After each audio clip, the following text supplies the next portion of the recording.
오늘 본문은요, 우리가 잘 아는 말씀으로 시작하고 있는데요, 24절 말씀을 다시 한번 보시면, 내가 진실로 진실로 너희에게 이르노니 한 알의 밀이 땅에 떨어져 죽지 아니하면 한 알 그대로 있고 죽으면 많은 열매를 맺느니라.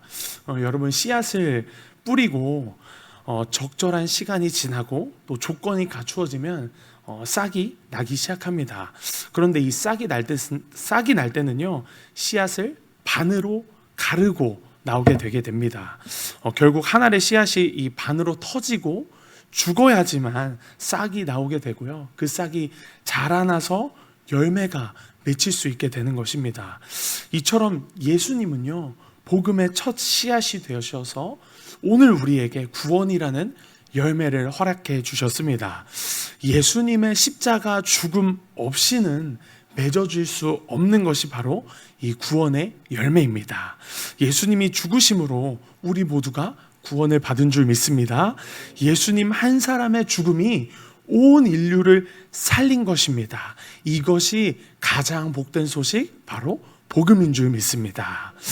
그리고 이어지는 25절의 말씀을 보시면요, 자기의 생명을 사랑하는 자는 잃어버릴 것이요 이 세상에서 자기의 생명을 미워하는 자는 영생하도록 보전하리라 라고 말씀하고 계시는데요, 여기서 자기의 생명을 미워한다라는 말은 과연 어떠한 말로 하신 걸까요? 역설적이지만 이해가 안 되지만, 자기의 생명을 미워한다라는 말은 정말로 생명을 사랑할 수 있는 사람입니다. 자기의 생명을 미워하는 사람이야말로 주님의 마음을 가진 사람입니다. 이러한 주님의 마음을 가진 사람들은 하나님께서 허락해 주신 생명을 어떻게 의미 있는 것으로 만들 수 있을까?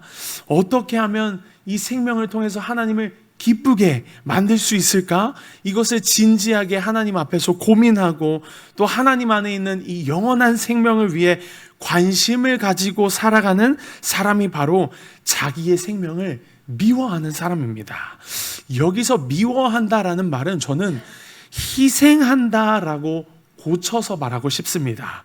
과감하게 버릴 수 있다라는 말입니다. 아깝고 아쉽지만 떠나보낸다라는 것입니다. 무엇을 위해서 그렇게 아깝지만 아쉽지만 떠나보낼 수 있는 것입니까? 바로 주님을 위해서입니다. 주님을 위해서라는 말은요, 결국 주님이 원하시는 것, 바로 주님이 원하시는 것이 무엇이죠? 바로 이웃 사랑을 위해서 희생할 수 있다라는 말입니다. 결국 다른 사람을 위해서 희생한다라는 것은 자기의 생명을 미워하고 곧 다른 사람을 위해서 자기의 생명을 희생한다라는 것이 바로 자기의 생명을 미워한다라는 말일 수 있겠습니다. 여러분, 돈을 싫어하는 사람이 돈이 싫어서 그 돈을 남에게 주면 우리는 그것을 희생이라고 말하지 않습니다.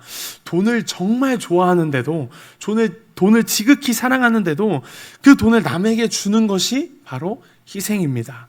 하지만 돈을 남에게 줄 때 돌아올 것을 기대하고, 이 더 많아지는 것을 기대하고 이득을 생각하고 준다면 그것 또한 희생이 아닙니다. 그것은 투자입니다.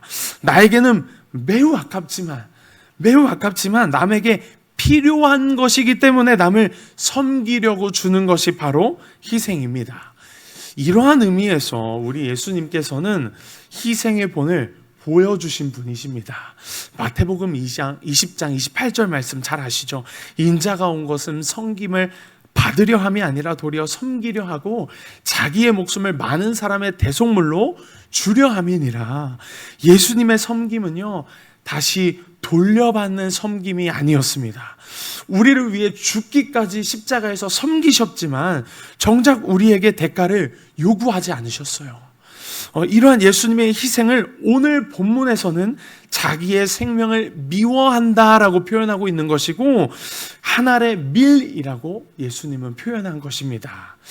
그리고 예수님은 이 자신을 따르고자 하는 모든 사람은 이러한 삶을 살라고 말씀하셨어요. 이렇게 살라고 말씀하셨습니다. 오늘 본문 26절 말씀에 사람이 나를 섬기려면 나를 따르라. 나 있는 곳에 나를 섬기는 자도 거기 있으리니 사람이 나를 섬기면 내 아버지께서 그를 기히 여기시리라. 그렇다면 예수님을 따르는 삶은 무엇입니까? 자기의 생명을 미워하고 하늘에 밀이 되는 그러한 예수님을 따르는 삶은 어떠한 삶입니까? 마태복음 16장 24절에서 찾을 수 있는데요.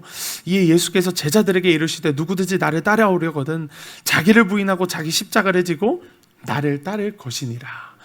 예수님을 따른다는 것은 자기 자신을 부인하는 것입니다. 자기를 부인한다라는 것은 내 인생의 주인이 내가 아니라고 고백하는 것입니다. 인정하는 것입니다. 여러분, 우리 인생은 우리의 것이 아닙니다. 하나님의 것이라고 인정하는 것이 자기 자신을 부인하는 길인 줄 믿습니다. 그리고 십자가를 지셔야 합니다. 십자가를 진다는 것은 내 마음대로 인생을 살아가는 것이 아닙니다. 내 뜻대로, 내 생각대로 내가 보이기에 좋아 보이는 것을 쫓아가며 내가 좋아하는 것을 하고 그렇게 살아가는 것이 십자가를 지는 인생이 아닙니다. 십자가를 지는 인생은 하나님의 뜻에 따라가는 것, 그것이 바로 십자가를 지는 인생입니다. 나의 기쁨을 위해 살아가는 것이 아니라 이제는 하나님의 기쁨을 위해 살아가는 것, 그것이 바로 십자가를 지는 인생입니다. 예수님이 하늘에 밀이 되어 떨어져 죽어 많은 열매를 맺으셨던 것처럼 우리도 먼저는 자신을 부인하고 그리고 나에게 맡겨진 십자가를 짊어짐으로 하나님께서 기뻐하시는 열매를 맺으면서 우리는 살아가야 합니다. 그것이 진정한 예수님을 따르는 제자 그리스도인인 것입니다.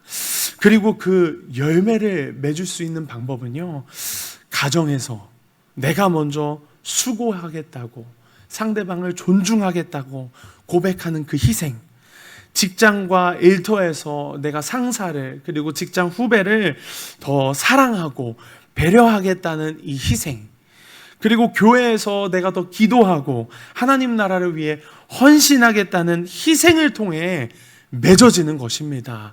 하나님의 나라는 결코 저절로 이루어지는 것이 아닙니다. 여러분, no cross, no crown 잘 아시죠?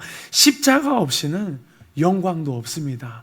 우리가 이 열매를 맺을 수 있는 방법, 바로 나에게 맡겨진 이 십자가, 가정에서의 십자가, 직장과 일터에서의 십자가, 특별히 교회에서의 십자가를 감당해야 그 열매를 맺을 수 있는 것입니다. 그렇다면 질문하겠습니다. 저와 여러분들에게 맡겨진 십자가는 무엇입니까? 여러분들은 어디에 서 계십니까? 누구를 따라가고 계십니까? 예수님을 따라가고 계십니까? 십자가를 지고 가고 계신가요? 그렇지 않다면 오늘 결단하는 은혜가 있기를 간절히 축복합니다. 십자가를 지고 자기 자신을 부인해야 예수님처럼 하늘에 밀이 되어 열매를 맺을 수 있습니다.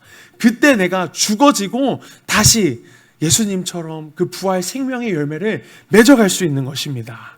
말씀을 마무리하고 싶습니다. 여러분, 하늘에 밀이 되어 희생하신 예수님을 닮아서 나도 내가 살아가는 이 삶의 모든 자리에서 하늘에 밀이 되어 희생을 결단함으로 많은 열매를 맺는 우리 모두가 되기를 간절히 축복합니다.